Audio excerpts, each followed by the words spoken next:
Bonjour à toutes et à tous, je suis très heureux d'être parmi vous aujourd'hui. Je m'appelle Bonza Amani. Certains d'entre vous me connaissent déjà sur Facebook et certains d'entre vous m'ont connu avant sur le nom de Bonza, Kamil Bonza.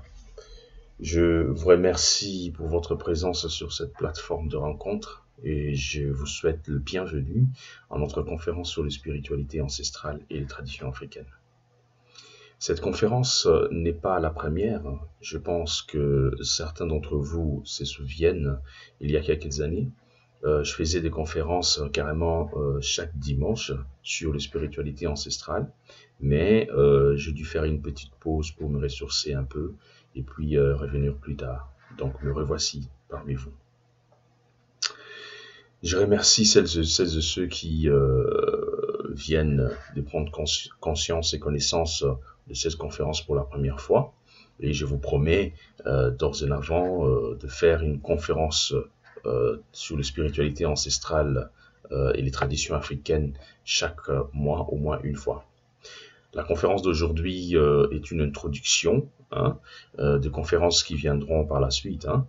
Nous allons entrer en détail lors de nos prochaines conférences, toujours sur Skype.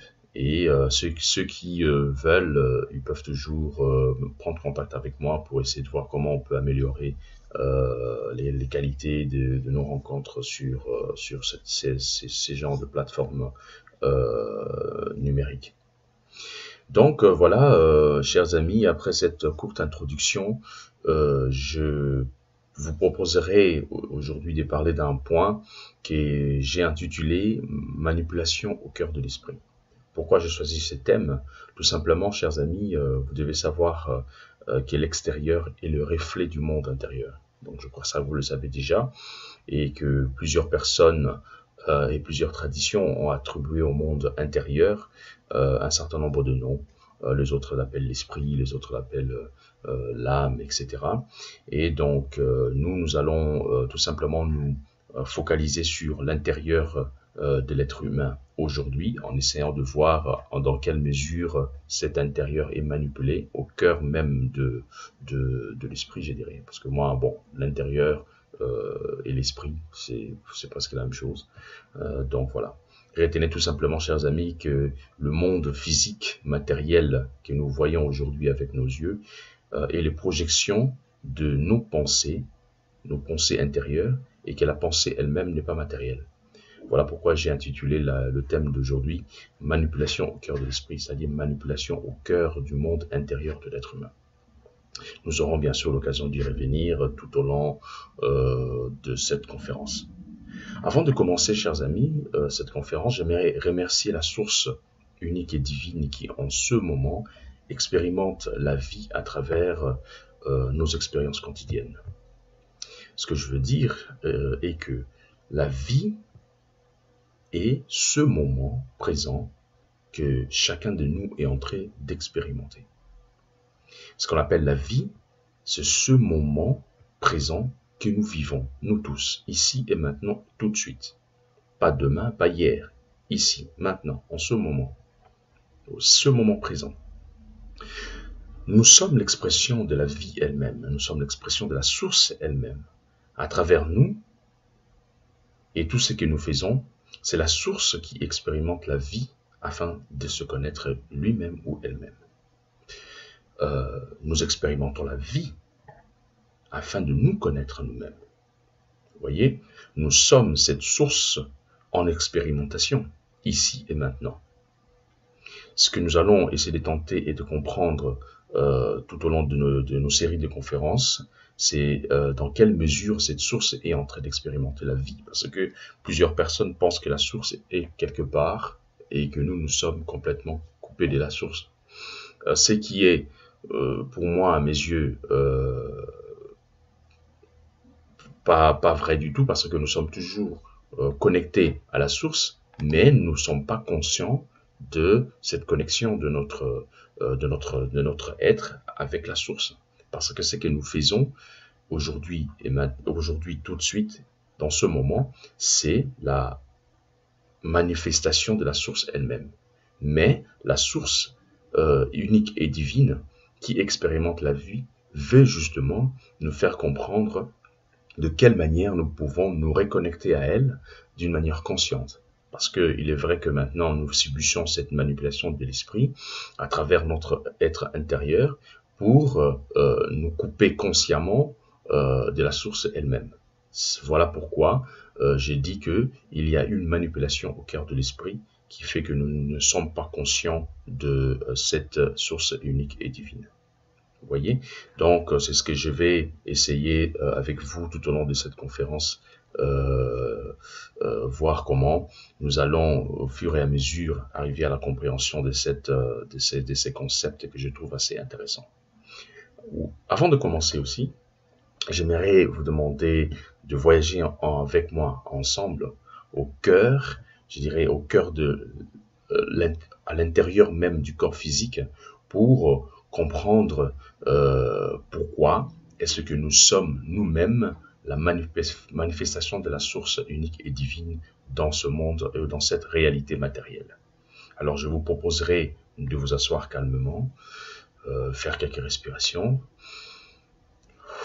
respirer calmement,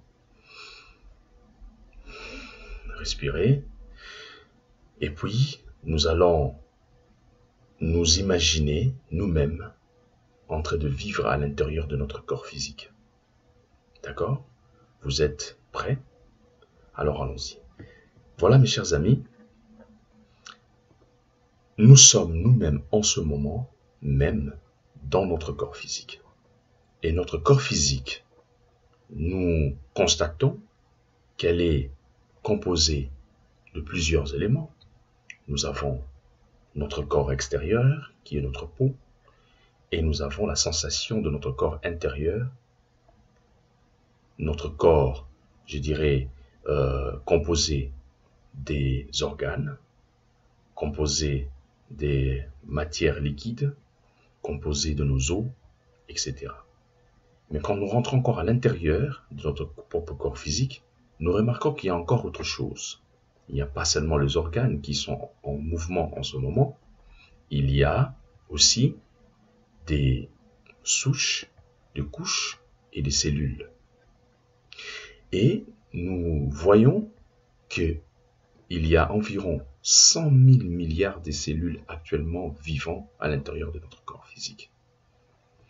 Et ces 100 000 milliards de cellules sont tous vivants et sont en train d'expérimenter la vie dans notre corps physique actuellement. Ces milliards de cellules contiennent en elles-mêmes les informations complètes de tout ce que nous sommes. Nous constatons qu'à partant de notre graine, de nos cheveux, jusqu'à nos ongles sur nos doigts, tout ça contiennent des cellules qui composent notre corps physique. Nous remarquons également que chaque cellule contient en elle, à son sein, les informations qui reflètent l'identité physique tout entière de ce que nous sommes réellement à l'extérieur. Donc, toutes ces cellules conscientes forment une seule et même conscience que nous sommes nous-mêmes. En fait, c'est une seule et même conscience que nous sommes qui expérimente la vie sous plusieurs formes et sous plusieurs aspects différents dans notre corps physique. Toutes ces cellules ont des fonctions spécifiques afin d'alimenter le mécanisme et le fonctionnement du corps physique. Ce qui nous renvoie à la compréhension de l'unité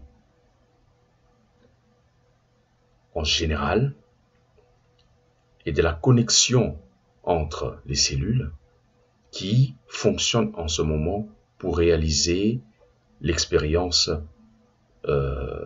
quotidienne, pour réaliser l'expérience que nous sommes en train de expérimenter pour le moment et en ce moment même.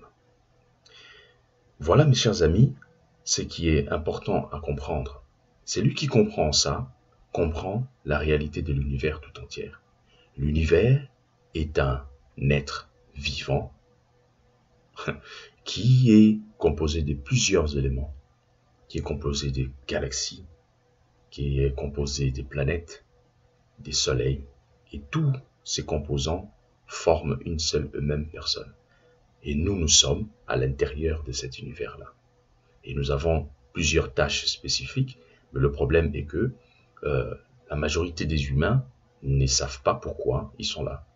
Ils ne connaissent pas leurs tâches spécifiques. Voilà la raison pour laquelle aujourd'hui nous allons essayer de prendre conscience de ça à travers les conférences qui vont aussi venir.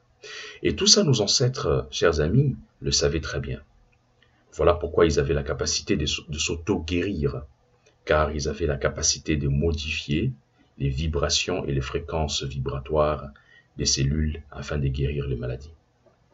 Sachez tout simplement que l'être humain est une masse d'énergie qui vibre à une fréquence spécifique et que ces fréquences peuvent être modifiées à travers les cellules du corps physique. Donc celui qui a la capacité de modifier la fréquence vibratoire de vos cellules peut ou bien vous rendre malade ou bien vous guérir d'une maladie spécifique. Voilà pourquoi aujourd'hui en Afrique, il y a des gens qui ont la capacité de jeter des sorts de maladies à certaines personnes. Et voilà aussi pourquoi aujourd'hui en Afrique, il y a certaines personnes qui ont la capacité de guérir les maladies. Tout simplement parce qu'ils savent entrer aux confins de l'univers intérieur du corps physique et entrer en communication énergétique et vibratoire avec les cellules qui est malade pour modifier sa fréquence afin que la cellule s'autogénère et puis guérit les maladies. J'aimerais bien fermer cette petite parenthèse. J'espère que ceux qui se posent des questions sur, par exemple, l'origine de la vie sur Terre, l'origine de tout ce que nous sommes réellement, et notre but dans cette réalité, trouveront le chemin qui le mènera vers la compréhension de soi et de la vie à travers ces conférences. Nous allons aborder, chers amis, beaucoup de sujets. Nous parlerons de l'histoire vue sous un angle métaphysique. Nous allons aussi revoir en profondeur les aspects historiques. Nous allons aussi parler des événements actuels qui se passent dans cette réalité, disons sur cette planète, dans ce monde en fait où nous vivons. Nous allons également essayer de comprendre les enjeux politiques et spirituels de ces événements. Et tout simplement à l'esprit, chers amis, que tout ce qui se passe actuellement dans le monde n'est pas et n'a jamais été le fruit d'un hasard.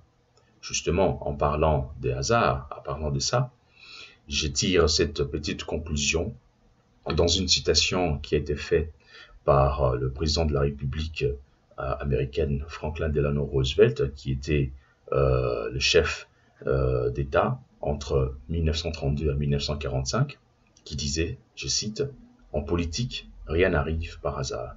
Chaque fois qu'un événement survient, on peut être certain qu'il avait été prévu pour se dérouler ainsi. » Ces gens, mes amis, savent très bien qu'en réalité, le hasard n'existe pas. Moi-même, personnellement, il m'a fallu beaucoup de temps,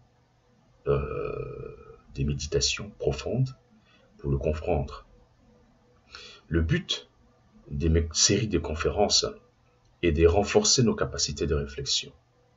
Cela nous aidera à vivre intelligemment dans cette réalité qui se trouve justement être sous le contrôle des êtres agissant dans des réalités parallèles à la nôtre, ou disons tout simplement dans des dimensions qu'on appelle les dimensions astrales. Nous reviendrons sur les dimensions astrales un peu plus en détail un peu plus tard. Je parle ici des êtres venus d'autres réalités terrestres ou d'autres plans, dans d'autres constellations par exemple, ou d'autres galaxies. Ne vous inquiétez pas, nous aurons l'occasion de parler des réalités parallèles, disons de fréquences supérieures ou inférieures à la nôtre, où habitent les différentes sortes des êtres dont certains ont la capacité d'intégrer la nôtre. Nous aurons un débat là-dessus, chers amis. Je sais que beaucoup d'entre vous sont un peu sceptiques en ce qui concerne ces sujets, parce que c'est un sujet un peu qui actuellement est rendu un peu tabou, parce que beaucoup de personnes, j'ai comme l'impression, ne veulent pas s'intéresser à ça, tout simplement parce que ça relève un peu du métaphysique, hein. Justement, comme je vous ai dit au début de cette conférence, que tout ce qui se passe à l'extérieur est le reflet du monde invisible, d'accord? Et il existe effectivement plusieurs réalités que l'être humain n'arrive pas à capter avec ses sens de la vue. Parce qu'il faut savoir que l'être humain, en ce moment même, a la capacité de percevoir des bandes de fréquences, et il y a d'autres bandes de fréquences que l'être humain ne peut pas percevoir. Parce que notre œil peut intégrer trois sortes de vibrations, trois sortes de fréquences vibratoires qui est interprétée par l'œil humain comme de couleurs. Mais il existe encore des milliards et des myriades de fréquences qui peuvent être interprétées par les yeux de quelqu'un qui a la capacité de lire et de décoder ces fréquences pour en faire de couleurs. Nous allons y revenir bien sûr parce que bon, c'est aussi un des points que je suis en train de vouloir vous parler de ça. Et donc n'ayez pas peur, ne vous inquiétez pas, nous y reviendrons plus en détail. D'accord? Et donc, chers amis, au début, pour ceux qui n'ont jamais entendu parler de ça, ça semblera un peu comme de la science-fiction. Mais j'espère qu'avec le temps, ces informations deviendront évidentes pour nous tous, hein. Et ce que j'aimerais que vous sachiez aussi, c'est que je n'invente rien du tout. Tout ce que je suis en train de dire ici est facilement vérifiable dans nos traditions même, hein, dans nos traditions profondes. Je pense à la tradition Congo, je pense à la tradition Dogon, Luba, Swahili, Zulu, etc. Toutes ces traditions en parlent. Et il suffit juste de poser la question à vos aînés et vous aurez la réponse. Donc il n'y a rien que Bonzamani est en train d'inventer. Même aujourd'hui, la science conventionnelle, la science moderne est en train de découvrir tout ce que je suis en train de vous dire. Hein. L'être humain a la capacité de décoder que environ 4% de ce qui existe réellement dans tout l'univers. Donc, avec tout le matériel que nous avons, le matériel informatique que nous avons inventé, hein, nous avons la capacité de ne voir que 3%, 3 ou 4% de ce qui est réellement. Et tout ce qui est les restes, l'être humain n'a pas la capacité de le percevoir. Tout simplement parce que voilà, l'être humain n'a pas ces informations encore gravées dans ses cellules. Parce que pour voir quelque chose, il faut que ces choses existent à l'intérieur de toi. Tout ce que nous voyons avec nos yeux ne sont que des sensations vibratoires qui existent déjà à l'intérieur de nous. Nous voyons les arbres parce que nous avons intégré dans nos cellules les informations d'un arbre, par exemple. Voilà pourquoi nous voyons. Nous voyons le monde minéral parce que le monde minéral se trouve gravé à l'intérieur de nous-mêmes. Nous voyons le monde végétal également et le monde animal. Pourquoi? Parce que tout ça existe déjà à l'intérieur de nous. À partir du moment où quelque chose existe à l'intérieur d'un être humain, l'être humain a la capacité de percevoir ou bien de le matérialiser à l'extérieur. Parce que tout ce qui est à l'extérieur ne sont que des vibrations énergétiques qui vibrent à un certain nombre de fréquences. Vous savez, chers amis, Champangui, pour arriver justement à détourner notre attention sur tous ces genres de sujets, hein, les êtres qui, hélas, contrôlent cette réalité, ou disons ce monde où nous vivons, ont mis en place plusieurs techniques de manipulation que nous aurons également à soulever dans ces séries de conférences. Comme par exemple la banalisation des récits historiques, comme des légendes, la banalisation des légendes elles-mêmes par le biais des cinémas, et puis l'occultation ou l'accusation des hallucinations des gens, enfin, je dirais, et les accusations hallucinatoires, des gens qui disent avoir été témoins des phénomènes paranormaux, par exemple, ils ont perçu des réalités parallèles et ils viennent le dire, et puis ils sont accusés de gens qui hallucinent, et des choses comme ça. Et ensuite, nous avons la remise en question ou l'occultation des vestiges historiques inexpliqués. Il y a un livre qui a été écrit là-dessus, je me rappelle, ça s'appelle L'archéologie interdite. Dans ces livres extraordinaires que j'aimerais que vous lisiez, c'est là-dedans où on voit comment est-ce que les archéologues tout simplement occultent tout ce qu'ils trouvent. Quand ils trouvent quelque chose qui ne rentre pas dans le cadre officiel de l'histoire, et ben tout tout simplement mis à l'écart parce que ça ne corrobore pas avec la réalité, avec la version officielle de l'histoire. Vous voyez? Et donc tout ça est banalisé, et puis on le met de côté, on dit que voilà, tout ça, ça n'existe pas. Voilà. C'est tous ces genres de sujets que j'aimerais justement partager avec vous. Vous voyez? Notre réalité, chers amis, est très complexe. Il nous importe de bien le comprendre afin de vivre libre, c'est-à-dire totalement libre. Nous avons l'impression de vivre libre, or que nous savons que c'est pas vrai, c'est faux, nous ne sommes pas libres. Nous avons actuellement dans notre système qui est bien conçu en avance l'impression de vivre cette liberté. Hein. La réponse est en grande partie que nous-mêmes, nous sommes ceux qui sont en train de fabriquer cette réalité. Notre réalité est complexe, hein, et nous devons vraiment le comprendre. Nous avons l'impression de vivre libre. Nous sommes dans un système bien conçu en avance, je répète. Mais conçu par qui? C'est ça la question. Conçu par qui? Conçu par qui? Mais la réponse est simple. À 99%, c'est conçu par nous-mêmes. Et le 1% qui reste, ce sont eux qui manipulent le système. Ils ont compris les lois divines de la nature et ils utilisent ces mêmes lois pour manipuler, justement. Je vais vous expliquer ça en détail. Ils nous font croire que eux qui ont créé ces systèmes, or que c'est nous-mêmes, avec notre conscience collective, que nous créons la réalité que nous sommes en train de vivre. Eux ne font que manipuler nos décisions afin que ce que nous allons pouvoir créer, parce qu'il faut savoir qu'un être humain est un être créateur. Un être humain crée. Hein? Ah oui, un être humain est un être créateur. Et comment est-ce qu'un être humain crée? L'être humain crée à travers les pensées. L'être humain crée à travers les pensées. Vous voyez?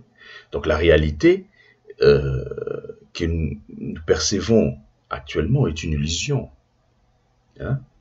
C'est une illusion parce qu'eux ne font que manipuler nos décisions afin que nous créions les réalités qui le soient avantageux. Cette réalité illusoire, rien de ce qui se trouve à l'extérieur de nous n'est réel. Tout ce que nous voyons ne sont que de formes de pensée. Ce sont que de formes de pensée. Chaque chose que nous regardons est les fruits, ou disons, les résultats de la pensée d'un être qui a pensé. Observez par exemple un sculpteur ou un peintre et vous verrez en live comment est-ce que la pensée prend forme à l'extérieur. Tout a été pensé, mes chers amis. Tout ce que vous regardez, le téléphone portable que vous touchez, votre ordinateur portable, la table que vous avez, tout a été pensé par quelqu'un.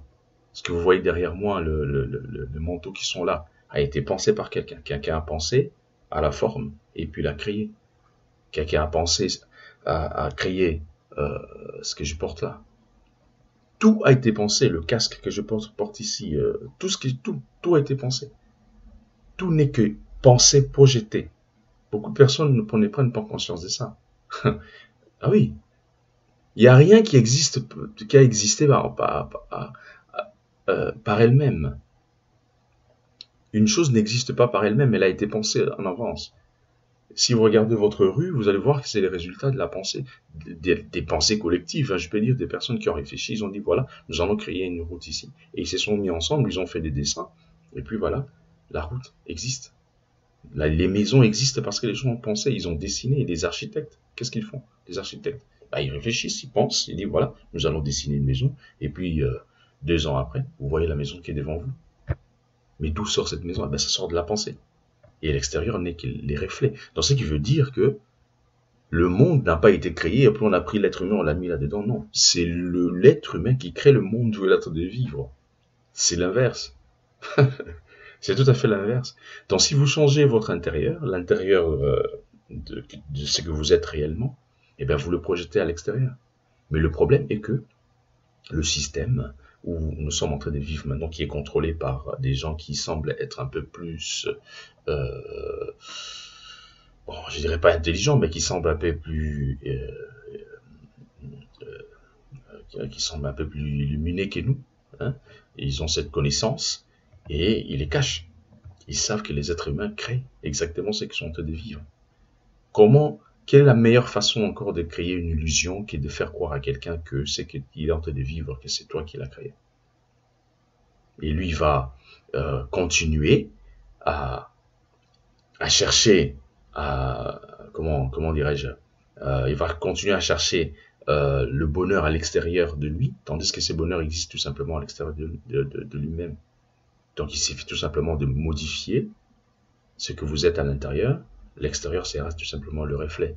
Beaucoup de personnes aujourd'hui disent, par exemple, l'Afrique n'avancera jamais. Beaucoup parlent du Congo, par exemple, Congo et Kubongate, etc. Bien sûr, Kubongate, parce que vous êtes déjà vous-même dans cette posture. Ces postures-là de vouloir projeter à l'extérieur tout ce qui est négatif pour votre propre pays, ben vous vivez ça. Vous êtes ce que vous pensez de vous-même. D'accord? Le but ultime de ces séries de conférences, chers amis, est d'essayer de prendre conscience de ce que nous sommes et pas ce que nous croyons être. Vous voyez? Pas ce que nous croyons être. Le but aussi est d'arriver à prendre conscience de l'entité divine intérieure qui observe le monde. Ça, c'est important. L'entité qui observe le monde sans le juger. C'est-à-dire cette entité atemporelle qui ne vit pas dans le temps, c'est lui qui ne vit pas dans le... je veux dire, tout ceci, pour lui, c'est sa projection, je pourrais dire, mais lui ne vit pas dans le temps. Cette entité est atemporelle. En pratiquant par exemple la technique de la méditation consciente qui consiste à écouter le son du silence, et je vais vous en parler, vous allez comprendre après que il existe bien et bien un être qui est là, présent, toujours, qui a toujours été là. Bon, vous allez me dire encore, bon, ça c'est quoi encore, hein? Le son du silence, qu'est-ce que c'est que ça? Eh bien, le silence a un son. Comment ça, le silence a un son? Oui, le silence a un son. C'est le son de la concentration, de la pénétration intérieure et de l'observation consciente de tout ce qui est à l'intérieur, de tout ce qui se projette holographiquement à l'extérieur. En d'autres termes, observer l'écart qui sépare un événement qui produit un son spécifique à un autre événement. Le silence entre les événements intérieurs, les bruits intérieurs, du corps humain, le cœur qui bat, votre ventre qui fait un petit bruit. Les silences qui séparent la parole à un autre. Donc, je parle, il y a un silence, je parle encore, il y a du bruit. Donc, les silences qui séparent les mots et les phrases. Quand vous écoutez ces silences-là, vous avez déjà en vous le base de la concentration. En d'autres termes, observez l'écart qui sépare les événements. Quand vous êtes chez vous, vous entendez une voiture passer, et puis il y a un calme qui suit, il y a une autre voiture qui passe, vous observez ça sans juger, et vous allez comprendre qu'il y a un être atemporel qui est là, tout simplement, qui observe, sans juger les choses. Et qui est cet être-là? Eh bien, c'est vous. C'est vous-même. À travers vous, cet être expérimente et vous laisse le choix d'expérimenter. Et lui observe, ou elle observe. L'être humain, c'est ça. L'être intérieur. Et chaque être humain possède cette entité divine qui observe. Et cette entité divine qui observe la vie, qui observe les événements, existe dans chaque être humain. Cette entité divine, moi je peux la comparer à un Wi-Fi dans un réseau informatique. Chaque réseau informatique possède l'Internet. Cet Internet est comparé à une entité qui est là. Et chaque personne qui se branche dessus peut aller naviguer sur Internet et recevoir les informations ici et là. Mais cet être est là, tout simplement, sans juger quoi que ce soit. Tout ce que vous faites avec, lui, ça ne le regarde pas. Lui, vous fournit l'information vous fournit les outils qui vous permettent de naviguer sur Internet, d'aller puiser les informations où vous voulez. Voilà ce qu'on appelle l'entité intérieure divine qui observe quoi? Les événements.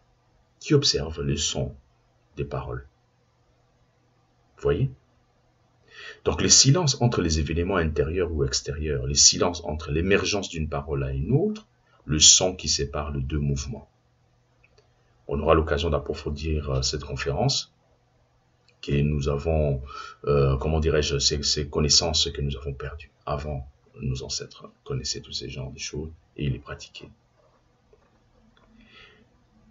Cette capacité que nous allons développer nous permettra de prendre conscience que c'est que nous sommes réellement et cet observateur mobile caractérisé par la conscience qui observe la forme physique d'un objet ou les sons d'un événement à un autre, ou le silence qui sépare les événements, les sons des événements. Vous comprendrez que au cours de nos conférences, dans cette conférence, que l'être humain, que nous appelons dans la tradition Congo le Muntu, le Muntu, dans le Muntu nous avons deux mots, nous avons le Mu et puis nous avons le Ntu. Le Mu, c'est l'incarnation dans quelque chose. Dans notre langue, le Swahili, quand on dit quelque chose est à l'intérieur, on nous disait Mundani. Mundani, ça veut dire, Mundani, c'est de l'intérieur. Mu, ça veut dire quelque chose qui est entré, qui est dedans. Mu. Vous voyez? Mu, c'est quelque chose qui entre, qui existe déjà à l'intérieur. Mais il existe où? Où est-ce qu'il part? À quel endroit? Donc, c'est une forme d'incarnation de quelque chose qui incarne, par exemple, une identité de quelqu'un. Donc, quand quelqu'un joue un rôle de quelqu'un au cinéma, ben, il incarne. Il rentre à l'intérieur du corps et il joue le rôle, par exemple, d'un président. Hein? Et puis nous avons le Ntu. Le Ntu, c'est quoi? Dans la tradition Congo, c'est le centre génétique de l'être humain qu'on appelle l'ADN. Et donc le Muntu chez nous, ça ne veut pas dire être humain. Ah non, ça n'a rien à voir.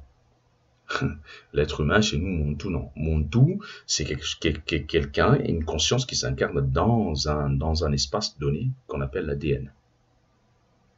Vous voyez?